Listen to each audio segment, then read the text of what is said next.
Temples மக்கள் தொகையிலையும் சரி மக்களாட்சியிலையும் சரி இந்தியா இன்னைக்கு உலகமே அண்ணாந்து பார்க்கிற உயரத்தில் இருந்தாலும் அது அடையாளப்படுத்தப்படுறது என்னவோ இங்க இருக்கக்கூடிய பல ஆயிரம் வருடங்கள் பழமையான கலாச்சாரத்தினாலதான். குறிப்பா அதுல பண்டைய கால கோவில்களுக்கு பல மடங்கு பங்கு உண்டு. இன்னைக்கு இருக்கிற மாதிரி என்ஜினியரிங் தொழில்நுட்பமும் அட்வான்ஸ்டான டெக்னாலஜியும் இல்லாத காலகட்டத்திலேயே எப்படி இப்படியான துல்லியமான கலை நுணுக்கத்தோட பிரம்மாண்டமான கோவில்களையும் கோபுரங்களையும் இந்தியர்களால உருவாக்க முடிஞ்சது அப்படிங்கிற கேள்விதான் பல வெளிநாட்டு சுற்றுலா பயணிகளை இந்தியாவை நோக்கி ஒவ்வொரு வருஷமும் படையெடுத்து வரவழைக்குது. அதுக்கு காரணமா இருக்கிற இந்தியாவோட சில பகுதிகள் இருக்கிற பண்டைய கோவில்கள் பத்தின சில பிரமிப்பான விஷயங்களை தான் இன்னைக்கு நம்ம தமிழ் அல்டிமேட் சேனல்ல பார்க்க போறோம். வழக்கம் போல இன்னைக்கான வீடியோவும் இன்ட்ரெஸ்டிங்கான ஒன்னாவே தான் இருக்கும். சோ வீடியோவை கடைசி வரைக்கும் பார்த்து முடிச்சதும் கண்டிப்பா ஒரு லைக் கொடுங்க. அதோட இந்த சேனலை இப்பதான் நீங்க முதல் தடவை பார்க்கறதா இருந்தா கீழே இருக்கிற அந்த சப்ஸ்கிரைப் பட்டனை கிளிக் பண்ணி பெல் நோட்டிபிகேஷனையும் எனேபிள் பண்ணி வச்சுக்கோங்க. அப்பதான் நம்ம சேனல் அப்டேட் ஆகிற ஒவ்வொரு விஷயமும் உங்களுக்கு உடனடியா தெரிய வரும். வாங்க இப்ப டாபிக் உள்ள போகலாம்.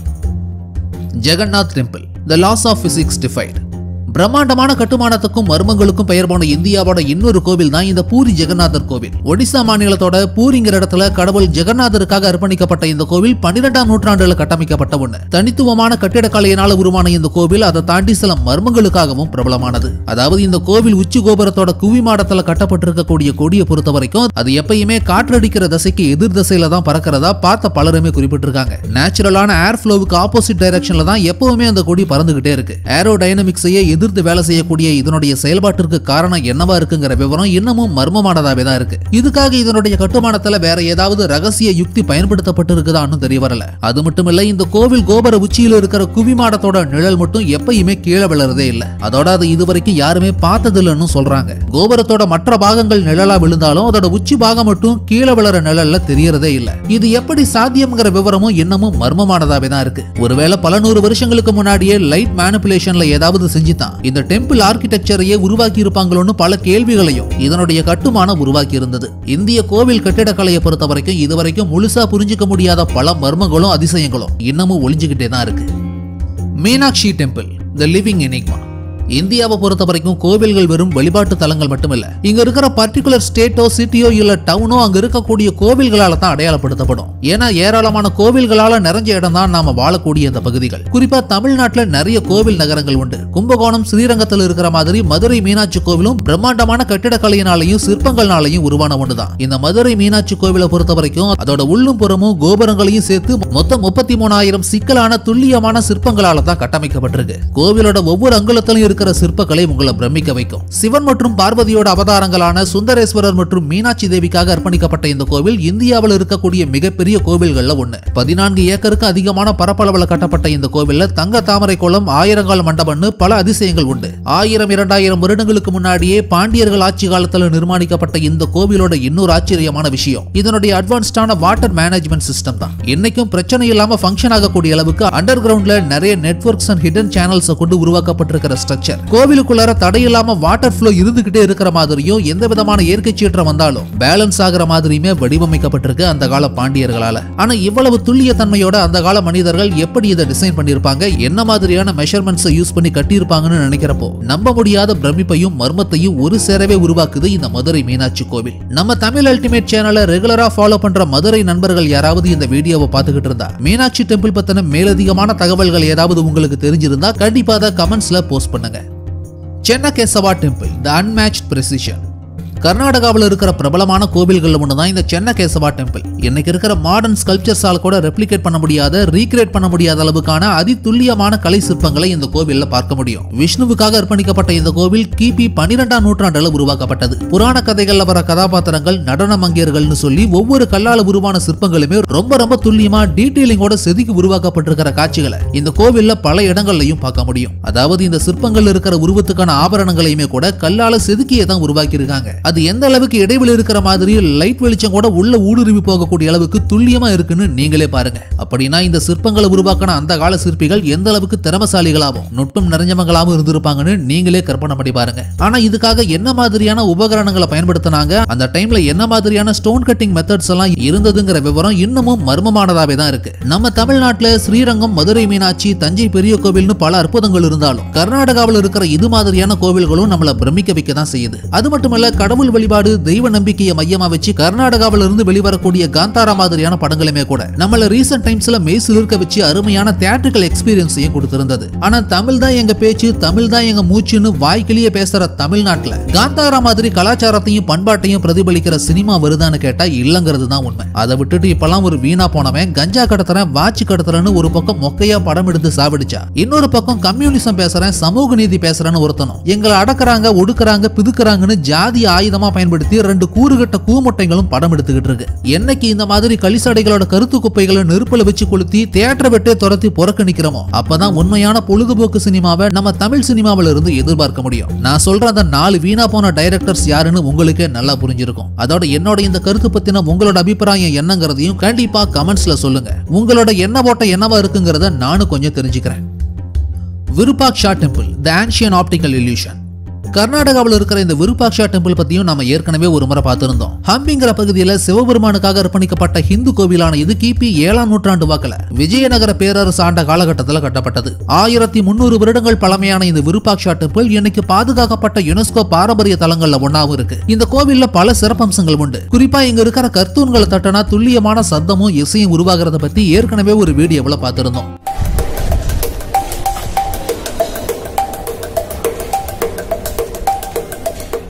அதோட இதை தாண்டி இன்னொரு குறிப்பிடும்படியான ஒரு விஷயம் என்னன்னா, இந்த கோவிலுக்குள்ளார இருக்கிற ஒரு சின்ன துவாரம் வழியா வரக்கூடிய வெளிச்சம் எதிரில் இருக்கிற சுவர்ல விழும்போது அதுல கோவில் கோபுரத்தோட நிழல் உருவம் அப்படியே தலைகீழா வளரத பார்க்க முடியும். இந்த எஃபெக்ட்டுக்கு பின்ஹோல் கேமரா பினாமினன் அப்படின்னு ஒரு விஷயத்த காரணமா சொன்னாலும் 1300 வருஷங்களுக்கு முன்னாடி இந்த பின்ஹோல் கேமரா பினாமினன் எஃபெக்டை எப்படி அந்த கால கோவில் கட்டுமானத்தில் கொண்டு வந்திருப்பாங்கன்னு யோசிக்கும் போதுதான் அது நம்ப முடியாத விஷயமாவும் பிரமிப்பான ஒன்னாவுமே இருக்கு. ஒருவேளை இது கோ இன்சிடென்ஸா இருக்குமான்னு தெரியல, இல்ல திட்டமிட்டதான் இப்படி தலைகீழான கோபுர உருவம் சுவர்ல விளற மாதிரி கட்டுமானத்தை உருவாக்கி இருந்தாங்களாங்கிற விஷயமும் மர்மமானதாவே தான் இருக்கு. இப்படி கோபுரத்தோட நிழல் தலைகீழ் கோணத்துல நிழல் மாதிரி படியறதை எப்படி கரெக்டா அலைன்மெண்ட் பண்ணி உருவாக்கி இருப்பாங்கன்னு யோசிக்கிறப்போ பிசிக்ஸ் நல்லா தெரிஞ்ச ஆராய்ச்சியாளர்களுக்கு ஆச்சரியத்தை தான் தருது இந்த டெம்பிளோட ஆப்டிகல் இல்யூஷன். அதோட ஆல்ரெடி இந்த கோவிலுக்கு போய் இந்த விஷயத்தை நேரடியா எக்ஸ்பீரியன்ஸ் பண்ணவங்க யாராவது இருந்தா அந்த அனுபவத்தை கண்டிப்பா கமெண்ட்ஸ்ல ஷேர் பண்ணுங்க. லேபாக்ஷி டெம்பிள் தி கிராவிட்டி டிஃபையிங் பில்லர். பொதுவா கோவில் அப்படின்னு எடுத்துக்கிட்டாலே அங்க கடவுளையும் பக்தியும் தாண்டி வேற சில மர்மங்களும் புராண கதைகளும் கட்டுக்கதைகளும் கலந்தேதான் அந்த கட்டுமானத்தை பிரபலமானதா மாத்தி இருக்கும். குறிப்பா ஆர்கிடெக்சர்ல ஏற்படுத்தப்பட்ட சில நம்ப முடியாத விஷயங்கள் அந்த கோவிலை இன்னுமே பிரபலமானதா மாத்தி இருக்கும். அப்படி பிரபலமானதா மாறின ஒரு இந்தியன் டெம்பிள் தான் இந்த லேபாக்ஷி டெம்பிள். ஆந்திராவில் இருக்கிற இந்த கோவிலும் இந்தியாவில் இருக்கிற மற்ற கோவில்கள் மாதிரியே சிற்பங்களையும் பிரம்மாண்டமான கட்டுமானங்களையும் கொண்ட ஒண்ணுதான். ஆனா அதையெல்லாம் தாண்டி இந்த கோவில் உலக பிரசித்தி பெற்ற ஒன்னா மாற காரணமே தரைய தொடாம அந்தரத்துல நிற்கக்கூடிய ஒரு தூண் தான். ஹேங்கிங் பில்லர் அழைக்கப்படுற இந்த தூணுக்கும் தரைத்தளத்துக்கு இடையில நூல் இலை அளவுக்கு ஒரு இடைவெளி இருக்கிறத பார்க்க முடியும். இந்த தூணை பொறுத்த வரைக்கும் நேரடியா தரைக்கு மேல மிதக்காம கோவில் விதானத்தோட ஒட்டி இருந்தாலும் இப்படியான ஒரு மர்மமான தூணை எப்படி 16ஆம் நூற்றாண்டு வாக்கிலேயே உருவாக்கி இருப்பாங்கிற விஷயம் தான் ஆச்சரியமானதாகவும் பிரமிப்பானதாகவும் இருக்கு. அதே சமயம் என்ன காரணத்துக்காக இப்படியான ஒரு பில்லர் இந்த கோவில் உருவாக்கப்பட்டதுங்கிறதுக்கான காரணமும் மர்மமான ஒன்னாவே தான் இருக்கு. கோனார்க் சன் டெம்பிள் தி செலஸ்டியல் மிஷன். பண்டைய கால கோவில்ங்கிறது இந்தியாவை பொறுத்த வரைக்கும் அது வெறும் வழிபாட்டு தலம் மட்டும் இல்ல, இந்தியர்களோட கலையும் கலாச்சாரமும் வரலாறும் பின்னி பிணைஞ்சு அதை பல நூற்றாண்டுகளை கடந்தும் அடுத்த தலைமுறைக்கு கொண்டு போய் சேர்க்கறதுக்கான அழியாத நினைவு சின்னம்னே கூட சொல்லலாம். அதுக்கு இன்னொரு உதாரணம் தான் இப்போ நம்ம பார்க்க போற இந்த கோனார்க் சன் டெம்பிள். ஒடிசா மாநிலத்துல நிர்மாணிக்கப்பட்ட இந்த பிரம்மாண்டமான பழங்கால கோவிலை ஒரு முழுமையான தேர் வடிவத்துல தான் வடிவமைச்சிருக்காங்க. ஒடிசா மாநிலத்தில் இருக்கிற கோனார்க்ங்கிற ஊர்ல சூரிய கடவுளுக்காக கிபி 13ஆம் நூற்றாண்டு வாக்கில கட்டப்பட்ட இந்த கோவிலை சிவப்பு மணற்கற்களாலையும் கருங்கல் கற்களாலையும் தான் கட்டி முடிச்சிருக்காங்க. தேர் வடிவத்திலான இந்த கோவிலோட கட்டுமானத்துல 24 சக்கரங்களை பார்க்க முடியும். இந்த 24 சக்கரங்களும் பூமி தன்னைத்தானே ஒரு முறை சுத்தி முடிக்காக கூடிய துல்லியமான 24 மணி நேரத்தை குறிக்குது. ஆனா பூமி தன்னைத்தானே ஒரு முறை சுத்தி முடிக்க 24 மணி நேரம் ஆகுங்கிறதையும் ஒரு சன் டயல் மாதிரி அது செயல்படுற விதத்தையும் 700 வருஷங்களுக்கு முன்னாடி எப்படி மனிதர்கள் துல்லியமா தெரிஞ்சு வச்சிருந்தாங்கிற விஷயம் தான் ஆச்சரியமான ஒன்னாவே இருக்கு. சூரிய தேவனுக்காக கட்டப்பட்ட இந்த கோவிலுக்கு ஐரோப்பிய மாலுமிகள் அந்த காலகட்டத்தில் பிளாக் பக்கோடா அப்படின்னு பேர் வச்சிருக்காங்க. அதுக்கு கருப்பு கோவில் அப்படின்னு அர்த்தம்.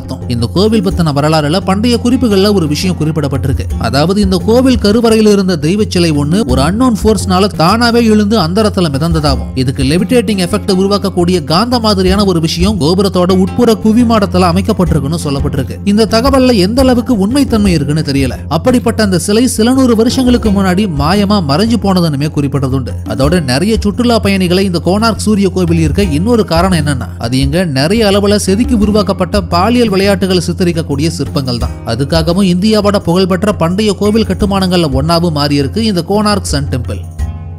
Kailasa temple, the monolithic enigma. கொஞ்சம் கற்பனை பண்ணி பாருங்க, கருவறை தூண்கள் துல்லியமானதா செதுக்கி உருவாக்கப்பட்ட சிற்பங்கள்னு சொல்லி ஒரு முழு கோவிலுமே ஒரே ஒரு ஒற்றை பாறையினால மட்டுமே குடைஞ்சு உருவாக்கப்பட்டிருந்தா எப்படி இருக்குன்னு நினைச்சு பார்க்கவே மெய் சிலிர்க்க வைக்கும். ஆனா உண்மையில அப்படியான ஒரு அதிசயம் நம்ம இந்தியாவில இருக்கு. சின்ன சின்ன கற்களை கொண்டு எடுக்காம முழுவதும் ஒரே பாறையை மேலிருந்து உட்புறமா குடைஞ்சு அப்படியான ஒரு அதிசயத்தை பல நூறு வருஷங்களுக்கு முன்னாடி இங்க உருவாக்கி இருக்காங்க. அதுதான் இந்த கைலாசா டெம்பிள். மகாராஷ்டிரா மாநிலத்தோட எல்லோரா பகுதியில தான் அமைஞ்சிருக்கு இந்த ஆர்கிடெக்சரல் மாஸ்டர் பீஸ். ஆனா இந்த கோவிலோட கட்டுமானமும் என்னைக்கு வரைக்கும் விளங்கி முடியாத மர்மங்கள்ல ஒண்ணுதான். கிட்டத்தட்ட 2 லட்சம் டன் அப்படிங்கிற அளவுக்கான பாறைகளை உடைச்சு ரிமூவ் பண்ணிட்டு தான் இந்த மொத்த கோவிலையுமே உருவாக்கி இருக்காங்க. ஆனா இது எப்படி சாத்தியமானதுங்கிறத பத்தின எந்த ஒரு வரலாற்று குறிப்புகளும் என்னைக்கு வரைக்கும் கிடைக்கல. சிவனுக்கான இந்த ஒற்றைக்கல் கோவில மலை உச்சியில இருந்து தொடங்கி செங்குத்தா கீழ் நோக்கி குடைஞ்சிருக்காங்க. கிபி 7ல இருந்து 8ஆம் நூற்றாண்டுக்கு இடையில கட்டப்பட்டிருக்கலாம்னு கணிக்கப்படுற இந்த கோவில பல வருடங்களா குடைஞ்சிருக்காங்க. அதன் மூலம் 2 லட்சத்திலிருந்து 4 லட்சம் டன் வரைக்குமான பாறைகள் இங்க இருந்து வெட்டி அகற்றப்பட்டிருக்கலாங்கிறது ஆய்வாளர்களோட கருத்து. கோவில் சுவரோட பகுதிகளில் காணப்படுற உளியோட தடங்களை வச்சு பார்க்கறப்போ இந்த பாறைகளை வெட்டி செதுக்க 3 விதமான உளிகள் பயன்படுத்தப்பட்டிருக்கலாம்னு குறிப்பிட்டிருக்காங்க தொல்லியல் ஆராய்ச்சியாளர்கள். ஆனா அந்த உளிகள் எப்படி இருந்திருக்கும், அதன் மூலமா அப்புறப்படுத்தப்பட்ட பாறை பொருட்களை எங்க கொண்டு போய் அப்புறப்படுத்தி இருப்பாங்கிறதுக்கான விவரம் தெரிய வரவே இல்லை. 250 அடி நீளமும் 150 அடி அகலமும் கொண்ட நிலப்பரப்புல 148 அடி நீளமும் 62 அடி அகலமும் 100 அடி உயரம் கொண்டதா துல்லியமா செதுக்கி உருவாக்கப்பட்ட இதோட கட்டுமானத்தை பார்க்கும் போதே உங்களால ஒரு விஷயத்தை உணர முடியும். உண்மையிலேயே இதை மனுஷன் தான் உருவாக்கி இருப்பானு ஒரு சந்தேகம் சேர்ந்தே வரும். அதனால தான் இந்த மோனோலித் வகை கோவிலை கிரியேட் பண்ண ஏதாவது பழமையான லேசர் கட்டிங் மெத்தட் யூஸ் பண்ணிருப்பாங்களோ, இல்ல மனித சக்திக்கு அப்பாற்பட்ட வேற ஏதாவது ஒரு சூப்பர் நேச்சுரலான விஷயம் இதுல இன்வால்வ் ஆகி இருக்குமோன்னு சொல்லி எல்லாம் நம்மள நினைக்க வைக்குது இந்த மலைக்க வைக்கிற கட்டுமானம். அதோட இது பத்தின உங்களுடைய கருத்து என்னங்கிறதையும் கண்டிப்பா கமெண்ட்ஸ்ல சொல்லுங்க. பிரஹதீஸ்வரர் டெம்பிள். தஞ்சை பெரிய கோவிலை பத்தி நான் சொல்லி உங்களுக்கு தெரிய வேண்டியதில்ல. தமிழ்நாட்டு பெருமையை உலகம் முழுக்க பரப்பின ராஜராஜ சோழன் காலத்துல கட்டப்பட்ட இந்த பிரம்மாண்டமான கோவில் இன்னைக்கும் பல கட்டுமான ரகசியங்களை ஒளிச்சு வச்சு கம்பீரமா நின்னுகிட்டு தான் இருக்கு. கொஞ்சம் இமேஜின் பண்ணி பாருங்க, 1000 வருஷங்களுக்கு முன்னாடி கிரேன்ஸ் மாடர்ன் மெஷினரின்னு எதுவுமே இல்லாம மனித கைகளை மட்டுமே நம்பி ஏறத்தாழ 80 டன் எடை கொண்ட கிரைனைட் டோம் அப்படிங்கிற கோபுர உச்சியில இருக்கிற ராட்சத கல்ல 66 மீட்டர் உயரம் கொண்ட கோபுரத்து மேல எப்படி ஏத்தி கொண்டு போய் வச்சிருப்பாங்கன்னு யோசிச்சு பாருங்க. உண்மையிலேயே இந்த விஷயம் உங்களை பிரமிக்க வைக்கும். 11ஆம் நூற்றாண்டு நிகழ்த்தி காட்டப்பட்ட இந்த சாதனையை அப்ப இருந்த தமிழர்கள் எப்படி சாத்தியமாக்கி இருப்பாங்கன்னு இன்னைக்கு இருக்கக்கூடிய இன்ஜினியர்ஸும் சயின்டிஸ்டும் இன்னமும் மண்டையை பிச்சுக்கிட்டு யோசிச்சுக்கிட்டே தான் இருக்காங்கன்னா பாருங்க இந்த பெரிய கோவிலோட கட்டுமானம் எந்த அளவுக்கு பிரமிப்பான ஒண்ணா இருந்திருக்குன்னு. தமிழர்களோட பழங்கால கட்டிடக்கலையோட மாஸ்டர் பீஸான இந்த பிரகதீஸ்வரர் டெம்பிள் ராஜராஜ சோழனோட மேற்பார்வையில தான் முழுக்க கட்டி முடிக்கப்பட்டிருக்கு. ஆனாலும் இந்த கோவில் எப்படி கட்டப்பட்டதுங்கிறதுக்கான ரெக்கார்ட்ஸ் இதுவரைக்கும் ஆராய்ச்சியாளர்களுக்கு கிடைக்கல. இதை கட்டி முடிக்க என்ன மாதிரியான மெக்கானிக்கல் சிஸ்டம் பயன்படுத்தப்பட்டது, அதோட ப்ளூ பிரிண்ட் எங்க அப்படிங்கிற எந்த விதமான விவரமும் தெரிய வரல. சொல்லப்படுற சில தகவல்களும் ஒருவித அனுமானத்தின் அடிப்படையில தான் முன்வைக்கப்படுதே தவிர இந்த கோவில் கட்டுமானமும் கோபுர உச்சியில ஏற்றப்பட்ட 80 டன் எடை கொண்ட கல்லோட ரகசியமும் இன்னமும் விடை தெரியாத மர்மங்கள்ல ஒன்னாவே தான் இருந்துட்டு வருது. அதோட இதுக்கு என்ன மாதிரியான அனுமானங்களை முன்வைக்கிறாங்கன்னா, தரைத்தளத்திலிருந்து கோபுரத்தோட உச்சி வரைக்கும் 4 கிலோமீட்டர் நீளத்துக்கு சாய்வான ஒரு ரேம்பை செட் பண்ணி, அதாவது எகிப்துல பிரமிடுகளை கட்டின மாதிரி யானைகளை வச்சு இந்த 80 டன் கல்ல மேல ஏத்தி இருக்கலாம்னு ஒரு தியரியை சொல்றாங்க வரலாற்று ஆய்வாளர்கள். ஆனா உண்மையிலேயே அப்படி ஒரு சாய்வான ரேம்ப் உருவாக்கப்பட்டிருந்ததுன்னா அதுக்கான பிசிக்கல் எவிடன்ஸும் நமக்கு கிடைச்சிருக்கணும். ஆனா இன்னைக்கு வரைக்கும் அப்படி எதுவுமே கிடைக்கல. அதோட ரொம்ப துல்லியமான சிற்ப வேலைப்பாடுகளோட கட்டப்பட்ட இந்த கோவில எந்த விதமான பைண்டிங் மெட்டீரியல்ஸுமே இல்லாம இன்டர்லாக்கிங் ஸ்டோன் டெக்னிக், அதாவது சிமெண்ட் மாதிரி எந்த ஒரு பிணைப்புக்கான விஷயத்தையும் பயன்படுத்தாம கற்கள் ஒவ்வொன்னையும் ஒன்னோட ஒண்ணு இணைக்கப்பட்டது மாதிரி தான் இந்த மொத்த கோவிலையுமே கட்டி முடிச்சிருக்காங்க. அதனால தான் இந்த கோவில் பல பூகம்பங்கள், மழை, சூறாவளின்னு எல்லா விதமான இயற்கை சீற்றங்களையும் சமாளிச்சு 1000 வருடங்களை தாண்டி என்னைக்கும் நிலைச்சு நின்னுகிட்டு இருக்கு. சோழர்களோட கட்டுமானம் எந்த அளவுக்கு வலிமையானதுங்கிறதுக்கு இந்த ஒரு கோவிலே உதாரணம். பத்மநாப சுவாமி டெம்பிள், தி ஃபார்பிடன் வால்ட். கேரளாவில் திருவனந்தபுரத்தில் இருக்கிற இந்த பத்மநாப சுவாமி கோவில் பத்தியும் அதுல திறக்கப்படாம இருக்கக்கூடிய பி அறை கதவு பத்தியும் பல தகவல்களை ஏற்கனவே நம்ம தமிழ் அல்டிமேட் சேனல்லையும் நம்மளோட இன்னொரு சேனலான நியூ அல்டிமேட்லையும் நீங்க பல தடவை பார்த்திருக்கலாம். 108 வைணவ திருத்தலங்கள்ல ஒன்னான இந்த கோவில் மகாவிஷ்ணுவுக்காக அர்ப்பணிக்கப்பட்ட ஒரு கோவில். 17ஆம் நூற்றாண்டுல ஒரு முறை இந்த கோவில் தீப்பிடிச்சு சேதமாகி மறுபடியும் கட்டப்பட்டதா சொன்னாலும் நம்மாழ்வார் பாடல்களை வச்சு பார்க்கிறப்போ 10ஆம் நூற்றாண்டுகள்லயே இந்த கோவில் இருந்ததுக்கான சான்றுகள் இருக்கிறதாவும் சொல்றாங்க வரலாற்று ஆய்வாளர்கள். இப்படிப்பட்ட இந்த கோவில் சில வருஷங்கள் முன்னாடி உலகம் முழுக்க பிரபலமாக இருந்தது. அதுக்கு காரணம் பல நூற்றாண்டுகளா சீல் பண்ணி வச்சிருந்த இந்த கோவிலோட அண்டர் கிரவுண்ட் சேம்பர்ஸ் 2011ஆம் வருஷம் ஓபன் பண்ணி பார்த்தப்போ மிரள வைக்கிற விதமா அல்ல தீராத அளவுக்கு தங்க ஆபரணங்கள், வைரம் பதிக்கப்பட்ட மகுடம், எம்ரால்ட் நெக்லஸ், தங்க சிலைகள், நாணயங்கள் அப்படின்னு ஏறத்தாழ $22 பில்லியன் மதிப்பு கொண்ட புதையல்கள் உள்ள இருந்து எடுக்கப்பட்டிருந்தது. அதனால உலகத்திலேயே ரிச்சஸ்ட் டெம்பிள் அப்படிங்கிற பெயரையும் வாங்கியிருந்தது இந்த பத்மநாப சுவாமி கோவில். ஆனா இந்த விஷயத்தை பொறுத்த வரைக்கும் அதை இன்னுமே பரபரப்பா மாத்தினது என்னன்னு கேட்டீங்கன்னா, மொத்தம் மொத்தம் இருந்த 5-6 அறைகள்ல வால்ட் பி அப்படிங்கிற ஒரு குறிப்பிட்ட அறையை மட்டும் அவங்க திறக்கவே இல்லை. ஏன் அது திறக்கப்படல அப்படிங்கிற கேள்விக்கு அந்த அறை மட்டும் திறக்கப்பட்டா அதுக்குள்ள இருக்கிற ரகசியத்தினால ஒரு பெரிய பிரளயமே உருவாகும் அப்படின்னு ஒரு விஷயம் பரவி பரபரப்பை ஏற்படுத்தி இருந்தது. இன்னைக்கு வரைக்கும் திறக்கப்படாத இந்த அறை நாகபந்தம் அப்படிங்கிற சக்தி வாய்ந்த மந்திரங்கள் ஓதப்பட்டு சீல் பண்ணப்பட்டிருக்கிறதாவும், விஷ நாகங்கள் அந்த அறையவும் அந்த அறைக்குள்ள இருக்கிற ரகசியத்தை பாதுகாக்கிறதாவும் பல விஷயங்கள் சொல்லப்படுது. இன்னைக்கு வரைக்கும் இந்த அறை கதவு திறக்கப்படவே இல்லை. அந்த பி அறைக்குள்ளார அப்படி என்னதான் ரகசியம் ஒளிஞ்சுகிட்டு இருக்குங்கிற விவரமும் இன்னமும் விடை தெரியாத மர்மங்கள ஒன்னாவே தான் இருக்கு. மத நம்பிக்கையை மதிக்கிறதுனாலயும் அந்த அறையை இன்னமும் திறக்காம தான் வச்சிருக்காங்க. ஸ்ரீ ரங்கநாத சுவாமி டெம்பிள், தி காஸ்மிக் ப்ளூ பிரிண்ட்.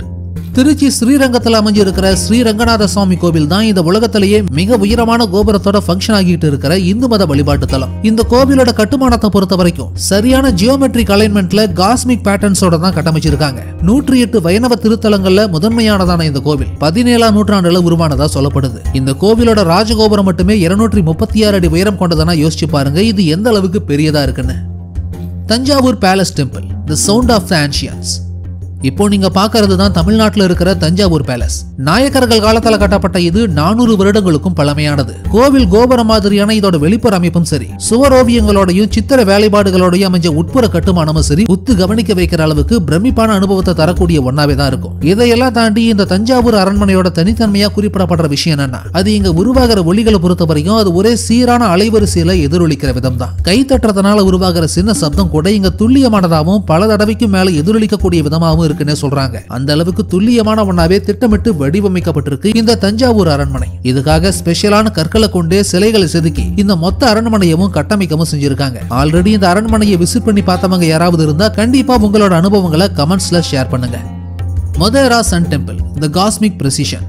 வழிபாட்டுக்காக மட்டுமில்லாம பர்ஃபெக்டான அலைன்மெண்ட்ஸோட பிரபஞ்சத்தோட சம்பந்தப்படுத்துற மாதிரி 1000 வருடங்களுக்கு முன்னாடியே குஜராத்ல கட்டமைக்கப்பட்ட ஒரு கோவில் தான் இந்த Modhera sun temple. Astronomical engineering மெத்தட்ஸை பயன்படுத்தி கட்டப்பட்ட மாஸ்டர் பீஸான இதுக்குள்ளார ஒவ்வொரு நாள் சூரியன் உதயமாகறப்பவும் அதனுடைய ஒளி இந்த கோவிலோட என்ட்ரன்ஸ் வழியா புகுந்து டிராவல் பண்ணி கர்ப்ப கிரகத்தில் இருக்கிற கடவுள் சிலை மேல வளர மாதிரி பர்ஃபெக்டா பிளான் பண்ணி தான் இந்த கோவிலை கட்டியிருக்காங்க. ஆனா அந்த காலகட்டத்துல வானவியல் சாஸ்திரமும் வழக்கத்துல இருந்ததுன்னு வச்சுக்கிட்டாலும் எப்படி அவங்களால, அதாவது அப்ப இருந்த ஆர்கிடெக்ட்ஸ்னால சூரியனோட எக்ஸாக்டான பொசிஷனை கால்குலேட் பண்ணி அக்யூரசியோட இந்த கட்டுமானத்தை உருவாக்க முடிஞ்சிருக்குங்கிற விஷயம் தான் நமக்குள்ளார பிரமிப்பை ஏற்படுத்துது. டெலிஸ்கோப், சேட்டலைட், கம்ப்யூட்டர்ஸ் எல்லாம் இல்லாத காலத்திலேயே இது சாத்தியமாகி இருக்குன்னா பண்டைய இந்தியர்களோட கணிதம் மற்றும் வானவியல் சாஸ்திரம் எந்த அளவுக்கு துல்லியமானதாகவும் பவர்ஃபுல்லானதாகவும் இருந்திருக்குன்னு நீங்களே யோசிச்சு பாருங்க.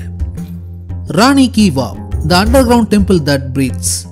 குஜராத்ல இருக்கிற இந்த ராணி கி வாவ் அப்படிங்கிற பாதாள சுரங்க கிணற பத்தி ஏற்கனவே ஒரு வீடியோவில் நம்ம பார்த்திருந்தோம். இந்த கட்டுமானத்தை பொறுத்த வரைக்கும் கிணறாவே இருந்தாலும் இதோட தூண்களையும் ஸ்ட்ரக்சரையும் பாத்தீங்கன்னா ஒரு அண்டர் கிரவுண்ட் டெம்பிள் மாதிரியே தான் இருக்கும். குஜராத்ல பதான் மாவட்டத்தில் அமைஞ்சிருக்கிற இந்த பழங்கால படிக்கிணறு கிபி 10ஆம் நூற்றாண்டு வாக்கில் சோழங்கி குல அரசனான முதலாம் பீமதேவனோட நினைவா அவனுடைய மனைவியும் பட்டத்து ராணியமான உதயமதியால கட்டப்பட்டது. இந்த கிணறு 64 மீட்டர் நீளமும் 20 மீட்டர் அகலமும் 27 மீட்டர் ஆழமும் கொண்டது. இந்தியாவோட மற்ற கோவில்கள் இருக்கிற மாதிரியே துல்லியமான சிற்பங்களை இந்த அண்டர் கிரவுண்ட் டெம்பிள்லையும் பார்க்க முடியும். மொத்தம் 7 படிநிலைகளோட 500க்கும் அதிகமான சிற்பங்களோட பர்ஃபெக்டான ஏர் சர்க்குலேஷன் இருக்கிற மாதிரியே டிசைன் பண்ணி இதை கட்டியிருக்காங்க. இதை கட்டுறதுக்கு உண்மையிலேயே அசாத்தியமான திறமை வேணுங்கிறத இதை பார்க்கும் போதே உங்களுக்கு புரிஞ்சிருக்கும். போர்க்காலங்கள்ல தப்பிச்சு போக அடியில கடைசி படிக்கட்டை ஒட்டி ஒரு சுரங்கம் அமைக்கப்பட்டிருக்கிறதாவும் சொல்லப்படுது. அதோட பல நூறு வருடங்களா மண்ணுக்கடியில மறைஞ்சிருந்த இந்த படிக்கிணற கடந்த 1960ஆம் வருஷம் தான் தொல்லியல் ஆராய்ச்சியாளர்கள் அகலாய்வு செஞ்சு பார்த்தப்போ கண்டுபிடிச்சிருந்தாங்க.